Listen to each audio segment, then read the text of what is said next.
Hi everyone, Jorge here, and today I want to talk about privilege. As one of the most important and at the same time least understood concepts in our conversations about social justice. And I feel like I need to talk about it because, I use this term in so many of my videos, and I also know that lack of understanding of privilege sabotages our culture in big ways that are observable and measurable, and we're not having enough conversations about that because for many people privilege is this dirty triggering word like shame, and just like in case with shame, with privilege, like we all have it but no one wants to talk about it. So people don't want to talk about privilege, and I understand this because these conversations are uncomfortable, but we need to keep talking about it. We need to keep talking about privilege because here's the thing. Social justice is basically empathy at scale, and privilege is one of the biggest, if not the single biggest barrier to empathy. And I know this for sure, and I know this from research. So if we want to bring about more real empathy in our culture, and if we want to bring about more social justice in society, and by consequence more productivity in our economy, then we have to honestly talk about everything that gets in the way of empathy and social justice. And privilege is one of those things. And I know why it causes so much anger and misunderstanding because it's the reason is that the meaning of privilege in social science is different from its general meaning, from the meaning that we're used to, in general culture. And for the majority of my life, I didn't understand privilege as a social concept too. For the majority of my life, I thought of privilege, one of the meanings was that sort of a synonym to an honor, like it's a privilege to meet you, or it's a privilege to, when a TV host says, it's a privilege to have you on the show. It's sort of a synonym for, an honor or a pleasure.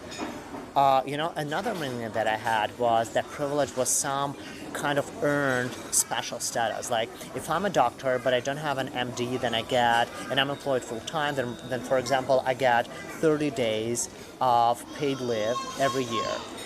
But if I'm a doctor who has a degree, who has an MD, then I get a paid leave of 45 days every year. And for example, I'm exempt from serving night shifts. So, this is how I thought about privilege, that it was some thought of earned status, some earned of special status that we get as a result of our effort. And that was the exact opposite from what privilege means in social science. And for me, the moment of revelation came when in the summer of 2017, there was this march of white supremacists who showed up at Charlottesville. And then I started reading conversations about Charlottesville on social media, and then I kept seeing these words so often, like privilege, privilege, privilege. And it was in relation to racism, and I couldn't understand that because I understood racism, I understood white supremacy, but I absolutely didn't understand privilege in that context. And so, as always, I followed my curiosity because, this is what I always do when I come across a term that I don't understand or a concept whose usage is not clear to me in a particular context. I start researching. I go into my researcher's mode. So I basically, dug into literature. And we live in the era of internet. Everything it is at our fingertips. So it didn't take me much time to find the definition of privilege. And so when I read it and when I understood it, I was like, holy shit. Because it turned out to be that unnamed thing that had for years sabotaged my conversations around social justice with so many people. Those conversations about classism and racism and homophobia and sexism, immigration, trauma. And so I knew that thing, but I didn't have the word for it. And now I understood that this word was privilege. This was the term. And with this came a lot of power because now that I could use the term, now that I could put words to that thing, I acquired more power in those conversations because I could communicate what I meant more effectively. So it turned out that privilege is not about any kind of earned status that we have in life. It's not about how much you busted your ass to get, to where you're at in life. Privilege is not about that. Privilege is about random, unearned advantages, unearned rights, unearned freedoms, unearned access, unearned opportunity, unearned power, unearned authority. So in other words, privilege is any advantage that you have in life that is not a result of your choice or personal effort, but the result of a system already in place that benefits you. Like, in other words, privilege is an advantage that you get as a result of a lottery. And we all have such advantages. Like, we all have it. That's why I call bullshit on the term on the term underprivileged. Because there's not one person in the world who doesn't have privilege, at least in one area of their life. And so let me tell you about my unearned advantages, as an example of that. So, I'm a man. And as a man, I have a hell of a lot of advantages. I'm just going to give you a few examples. I can talk to people about my age and not fear having them ask me about why I'm still not married and why I still don't have my biological kids. Because I can marry at any age and I can have kids at any age. This is being able to have my biological kids at any age is part of my privilege as a man biologically, and so in society I cannot fear having conversations about my age because I'm not a woman whose reproductive age is limited and who can only have her own biological kids when she is in her reproductive age, or after that reproductive age she has to go to some complicated procedures like menopause reversal or donating or freezing eggs and then unfreezing those eggs. I don't have to do that, so I can have my biological kids and marry at any age, so I don't have to fear talking about my age to people. I don't have to conceal it. That's biological privilege. Another biological privilege is that when I want, should I want to have my biological kids, I don't need to worry about how pregnancy will affect my body because it won't affect my body. I'm a man. I don't do pregnancy. Pregnancy affects the body of a woman, but it doesn't affect my body. So I don't have to worry about how having biological kids is going to affect my body. And that's also my immutable biological privilege as a man. But there are far more aspects of male privilege that are not immutable or biological, but that are societal, that come as part of our social culture of gender oppression, of sexism, and as part of our history of patriarchy. As a man, I can wear, I can choose any outfits and wear any clothes. And I can choose my outfits and clothes without, worrying about whether those clothes are too revealing or too provocative, and they will become a reason for me to be sexually harassed. Because I'm a man.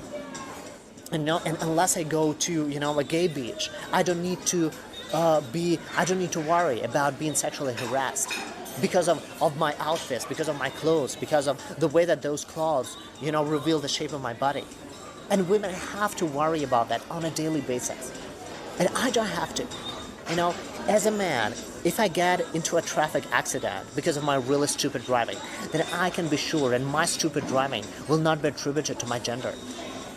As a man, if I get a job promotion, I can be sure that no one will gossip behind my back that I got that promotion because I slept with someone, because I slept with my boss. Even if that was the case, I don't need to worry about that, because those kind of gossiping, it happens with women. It happens to women. I'm not affected by it. As a man, I can open the majority of magazines and media outlets and not see people of my gender portrayed in a sexualized and objectified way. And so the list can go on, but I think you got the idea. Those are the advantages that I have as a man, that I have as part, having inherited the Y chromosome. And those are advantages that I have in this society today, not a million years ago, but today. Another aspect, I am white.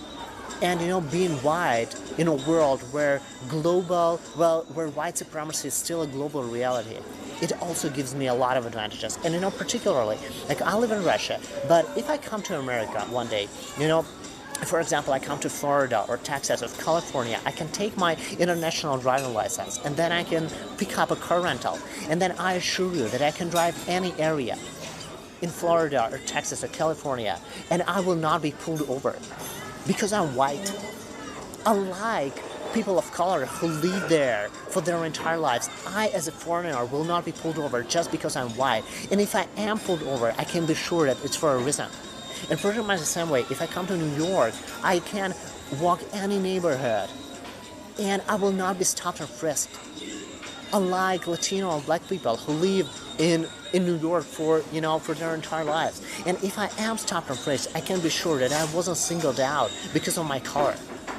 Or I can walk into any drugstore in America and and if I scratch my hand, I can buy a Band-Aid that matches the color of my skin. Or if one day I have my biological kids whose mother is also white, I can be sure that my white kids, when they go to school, they will see textbooks that testify to the existence of their race, and that my kids, when they are asked to, if they go to kindergarten and they are asked to draw their self-portrait, that they will be given pens or crayons or pencils that match the color of their skin, or that I can go to any store and buy any doll for my daughter that matches the color of her skin.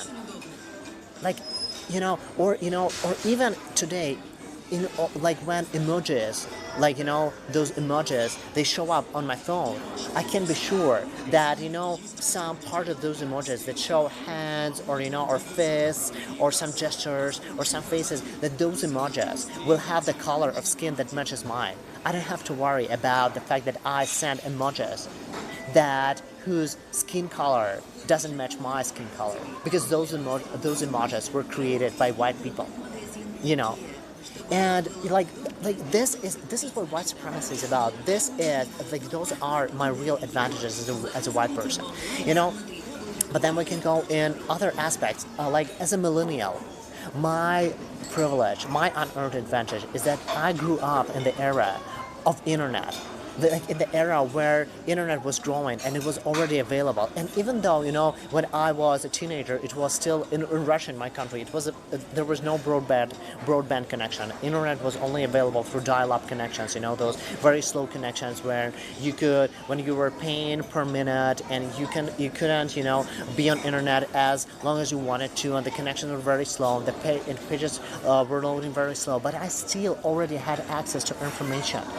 And so as a result, I learned a few foreign languages. I learned music. I learned, programming. I learned how to build websites, And, when I was in my university years, I could research clinical medicine. I could research social science. I could research anything. And even today, I still keep learning a hell of a lot of things for free just because I have access to internet. So because of my age and technology, I had access to educational opportunity that my parents or older generations of people didn't have access to. And that's privilege. Another example, I'm a Christian, and as a Christian, I can wear a cross necklace. I can wear a symbol of my religion and not fear being called a terrorist or a murderer, because I'm open about my religion. Another example, as an able-bodied person, I can move around Moscow, I can move around the city, and just not notice that only 5% of subway stations here have elevators. But I don't notice that because I'm able-bodied, I'm not physically disabled. So I do not notice that, and that's privilege. And so all of that is unearned advantage, all of that is real. And I didn't win the lottery, for example, when it comes to social class, or when it comes to being born in a developed country, or having access to economic opportunity, or having a loving and supportive family. I didn't win those lotteries. But the advantages that I listed above, they are real, and they have nothing to do with how much I worked, or what I earned, or what I deserve, but they hugely impact how I fare in life and what I end up with. And so I think that it's especially hard to lead conversations about privilege with American people, because in American culture, meritocracy is such a big part of the philosophy. What is meritocracy? Meritocracy is basically the notion that whatever we end up in life is what we have wanted, what we have worked for, and what we have deserved. And this is such a big part of the American culture that many people in America even extrapolate that globally. Like, for example, if Russia is a poor country, or if Venezuela is a poor country, or like if people in Russia or Venezuela are poor, that's because they're lazy. So this is how meritocracy shows up in those, conversation about international affairs. And of course, it's bullshit.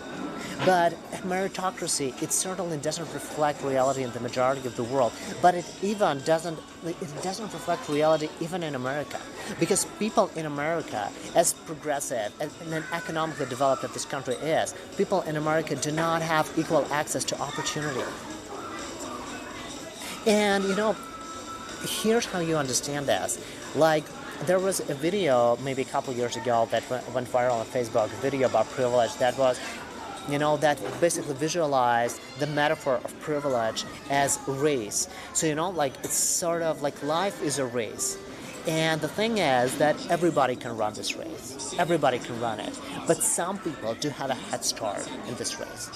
And so it doesn't mean that if you have a head start that you will necessarily win this race, but the fact that you have a head start, it impacts the result. And it has to be acknowledged, and it has to be earned, and it has to be owned, and it has to be basically, we have to talk about this. That some people, that if you're white, that if you're male, that if you're straight, that if you're Christian, that if you're cisgender, if you're middle class, college educated, that you have a head start in this race called life.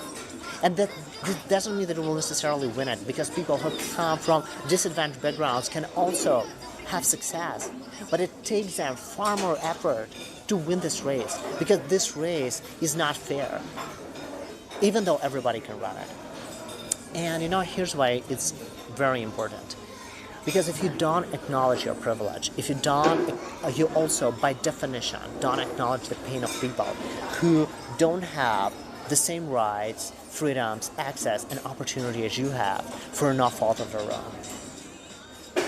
Unacknowledged privilege is one of the biggest, if not the biggest one, if not the biggest barriers to empathy, when it comes to social justice especially.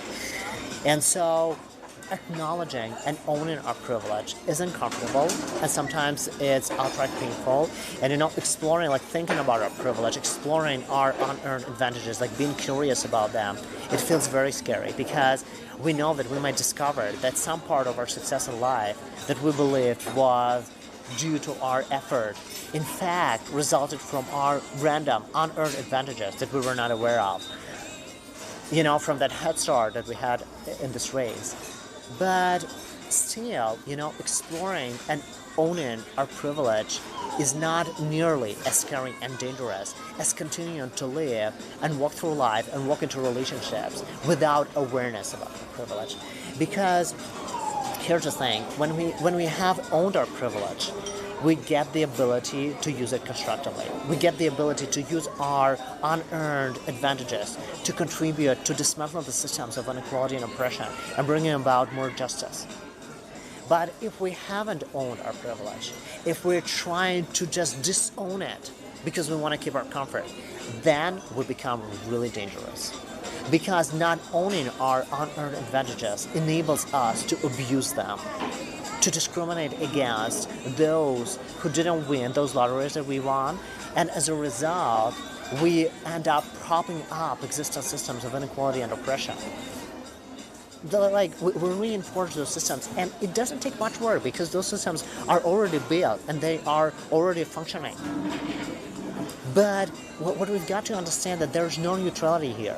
You either get curious and vulnerable and have the courage to own and explore your unearned advantages, or if you choose to stay away from this topic, then you reinforce the systems of injustice that inflict measurable and observable damage on us as a society, on our economy, on our productivity, and also on our spirituality. So,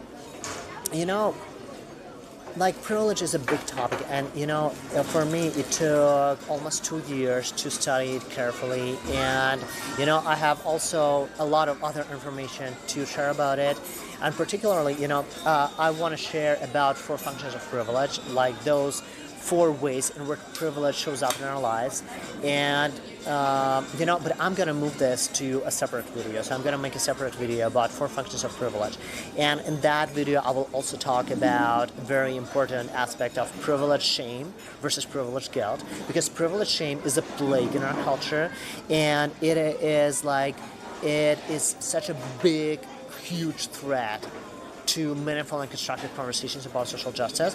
But I will just move this topic to a separate video, and I encourage you to watch it later. I will put a link here too. And today in this video I want to just continue this conversation, but in a little, in somewhat different direction. I want to talk about intersectionality, because intersectionality is a topic that, as it turns out, is very much related to privilege. And it turns out that you cannot talk about privilege in a meaningful and impactful way without talking about intersectionality. Intersectionality, it may also sound like an academic fancy term, but at least it's not as triggering and as sort of controversial as the term privilege. But here's the thing: why it's very important to understand, and why it is so important to understand when you talk to people about privilege, especially when you basically confront people about their privilege, because you need to know how to do that in a way that is not shaming, in a way that is not sort of insulting, but in a way that will enable people to reflect and think critically, because people cannot think critically when they're in shame. And so when you approach people about their privilege in a shaming way, it's game over. You cannot, it just doesn't work. You cannot bring about any change when it comes to social justice when you shame people. But So when you communicate awareness about privilege, you should also communicate awareness about intersectionality. So what is intersectionality? It's quite simple, There are many dimensions of inequality, like race, class, orientation, gender, place of birth, physical ability, many others. And if we know that we get privilege and disadvantage in every area as a result of a lottery, as a result of randomness, then we also should be able to understand that those lotteries play out independently. And so, you can get different results in different lotteries. And so intersectionality is basically the study of how our life experiences are shaped by privilege or disadvantage in multiple areas of inequality, like how those different areas interact and overlap with each other. And I know this term, the term intersectionality, it was coined by Kimberly Crenshaw. So she's a law professor at UCLA, and she's one of the leading experts in critical race theory, and she also developed this concept of this theory about intersectionality, and particularly about intersectional feminism. You can check out her work, it's awesome. And so basically she coined this term when she was studying the experiences of black women in the workforce. And when she basically studied how the experiences of blackness and being female overlapped in those women's social identities, and how those experiences basically informed the discrimination that they face, that was more than a mere sum of the discrimination coming from racism and the discrimination coming from sexism. So when you have trauma in multiple areas, it's more than a mere sum. And 3 things that we need to understand, that everybody needs to understand about intersectionality. If you're not so much into social science, if you don't want to read these research-heavy books and research-heavy literature, but there are 3 things that everybody should understand, that everybody needs to understand about intersectionality.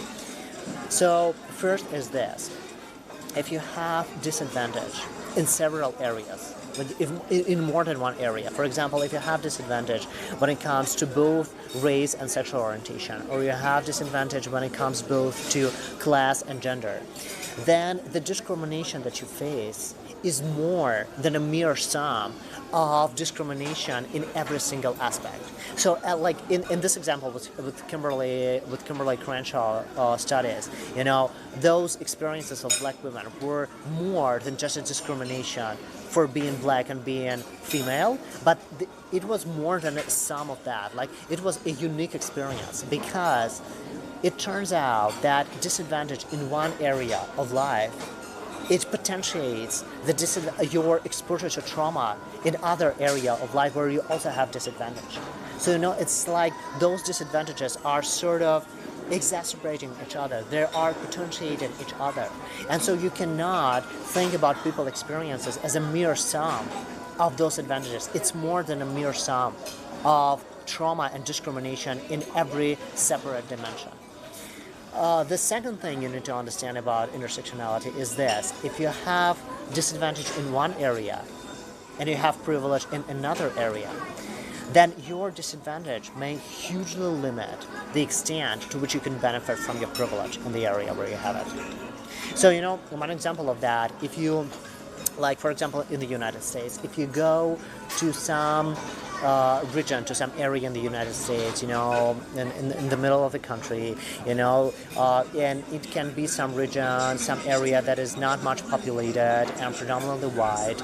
And I'm not going to talk about political beliefs here, but here's the thing: if it's a predominantly white, not very much populated area, the area where there's not much economic opportunity, and you can come to such, sort of, town that is small, predominantly white, and the majority of people here are working class, maybe working, at some factories that are being run in this town.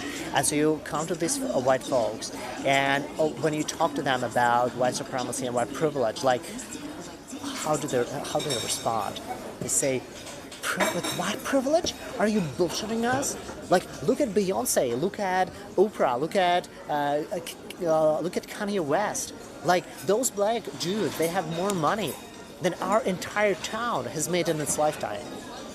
And I understand that. And I understand that their resistance to acknowledge things, the reality of white privilege and white supremacy, is because of intersectionality, is because the limit, like they also have white privilege, but they could not benefit from it because of their place of residence, because of their class. They couldn't benefit so much from their whiteness, and so they look at those examples of rich and successful black people, and when they see that, the concept of white privilege and white supremacy doesn't make much sense to them. And I can understand this, but this is exactly because this happens when you talk to people about white privilege without at the same time talking to them about intersectionality, without at the same time explaining to them that although they do have this privilege, they could not benefit from it as much as they could if they lived, for example, in some area with bigger economic opportunity, like if they lived in New York, if they lived in Los Angeles, like they could benefit from their whiteness far more. And that, like, this is that the reality about that head start in the race, that that on the one hand you can have a head start in the dimension of race, but other things, despite this head start, other things in life, other disadvantages, other aspects of disadvantage may just drag you back and hold you back and not allow you to win the race. Or another example can be if you come to the same kind of area and you start talking to those people that are straight about heterosexism and heterosexual privilege, they can tell you, but you're bullshitting us. What heterosexism? Like, look at Ellen DeGeneres or look at Ricky Martin. Like, those people have like millions of dollars. They have more money than our entire families. And again, this is understandable. This is understandable because, again, you're talking to people about privilege without talking to them about intersectionality and without acknowledging their reality, that intersectionality hugely impacts their life experiences and, their access to opportunity and what they end up with, like just as much or perhaps even more than some separate aspects of privilege that they might have. And But why even talk? Like I can talk about this. Like I understand this because I know this from my own example. Like I know intersectionality from my own example because I am white and I am male, but I cannot benefit too much from my whiteness or my masculinity because of my class and because of my place of residence. Because I was born in Russia. I was born in a country with little economic opportunity, and I never had the opportunity to leave this country. Unlike many of my friends who successfully left Russia with the financial support of their families. But then again, the support that they had from those families was privilege. Because, having a supportive, an emotionally supportive, and a financially supportive family is a result of randomness. It's not that I don't have such family because, I work less than my friends did. And it's not because my friends work harder that they got this opportunity to, leave Russia and to set up a successful life elsewhere. It's not because they worked harder or because they were braver than I was. It's because they had the support of their families, and that support is a random advantage. It's a result of a lottery. And so, this is how complex those things are. Even though I'm white, even though I'm a man, even though I have a university degree, I've got to tell you that in my networking efforts for my book, I came across a lot of discrimination and even abuse from women and people of color because they have privilege in terms of class and socioeconomic status and place of residence. And so this leads me to the third thing about intersectionality that we all need to understand. And this is this. If you have random advantage in one area of life, it may also effectively neutralize your disadvantage in other areas. So it may effectively decrease your proximity to trauma in the dimension where you're put at disadvantage and when the majority of people from your community who have the same disadvantage still are facing horrible trauma. But your privilege in some other area, it may just keep you safe from that trauma. And I learned this aspect of intersectionality very well in my networking efforts when I basically had experiences with upper middle class gay Americans. And it was sort of shocking for me. And I mentioned this in many of my videos because it's still I cannot still quite believe it that all of that happened, but it did happen, and I think that we need to talk about it because it is also one of the most of the biggest barriers to the eradication of homophobia, heterosexism, is misunderstanding of intersectionality and privilege among those folks. So here's the thing: if you're gay, meaning that you have disadvantage when it comes to sexual orientation. But at the same time, you live in West Hollywood, Los Angeles, or you live in Miami, or you live in Paris, or you live in Madrid, or you live in Barcelona, and you're someone like a fitness coach, a fashion model, an acting coach, a yoga teacher, or a talent agent, or a photographer, then you don't understand that your place of residence or your citizenship and your socioeconomic status informs a safety bubble of privilege that keeps you away from the trauma, from the exposure to the trauma and homophobia. Because there are no crosses burning in your yard, because your house doesn't get set on fire when your neighborhood finds out that you're gay, because you don't get laid off when your colleagues see your Instagram picture with your same-sex partner, because you're not being hunted for on gay dating apps, and after using those apps, you don't get thrown into a concentration camp or a police station where you end up being tortured or mutilated or murdered, because you had a supportive family that didn't kick you out of your own home when they found out that you were gay. Unlike 40% of homeless teenagers in America who identify as LGBTQ, and those are kids who were thrown out of their own homes by their own families. And this is reality. So because of privilege in other areas that drastically decreases their proximity to trauma, these gay people absolutely do not understand the continuing global impact of homophobia and the urgency of fighting it. And so that's why they don't want to have real conversations. That's why they don't want, to get involved with activists or to even support activists like me who have the courage and who know how to lead these tough yet impactful conversations. Because their individual assets are not effective. And so they keep having fun and posting pictures of their privileged lives on Instagram, and they don't give a shit about what's happening to the majority of their community, even in their own countries, never mind worldwide.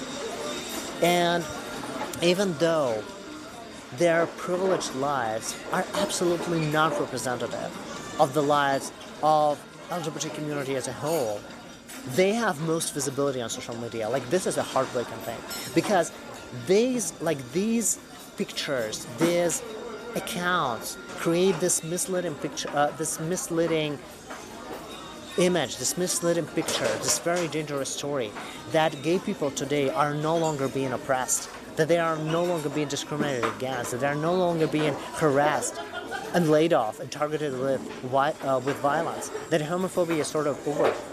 And that couldn't be further from reality. But this is what you see on Instagram. And since I know that many of these gay people also hold positions of power over to be exact, then their lack of awareness about privilege and intersectionality, it basically sustains and reinforces homophobia and heterosexism that we have in society. Because instead of using their voice on social media to start and lead honest, meaningful conversations about social justice, what they do is they just boast their privilege in front of their audience. And this is how they feed one of the most hurtful LGBT stereotypes, which is the myth saying that gay people only exist in the West, that their homosexuality is a function of being overfed, that their homosexuality is a sort of perverse choice they make out of affluence. And that's bullshit, but it is one of the major LGBT stereotypes, and it is through these stereotypes that heterosexism and homophobia keep working, and homophobic violence keeps riding roughshod over millions of LGBT lives worldwide. And so the takeaway message from this is that in order for us to be able to have conversations about social justice in a truthful way, and not in a way that just blows rhetoric in people's faces and creates publicity for our accounts, but in a way that can effectively bring about real, lasting, meaningful change. In order to do that, we have to understand and operationalize concepts like privilege and intersectionality. And it doesn't take any extraordinary intellectual capabilities. You don't have to get a degree in social science to do that. It only takes curiosity and courage, and it takes putting truth above our individual need for comfort, and drawing the scales to zoom out, contextualize, and see the historical context and the big picture of society today. Instead of allowing our ego, our fear, and our shame to keep us blaming, rationalizing, and denying the truth of what we're collectively experiencing. So, thank you all for watching this video. Thank you all for your time. It's been a lot. And as always, I would love to have a conversation with y'all. So please, this is a very important topic. Let's have a discussion. Please do leave me a comment below. And if you find this video helpful and insightful, also don't hesitate to share it with your friends. Don't forget to subscribe. And I will catch you next time on Jorge Orr's YouTube channel. For now, keep telling the truth, stay curious, be brave, and take care. Bye.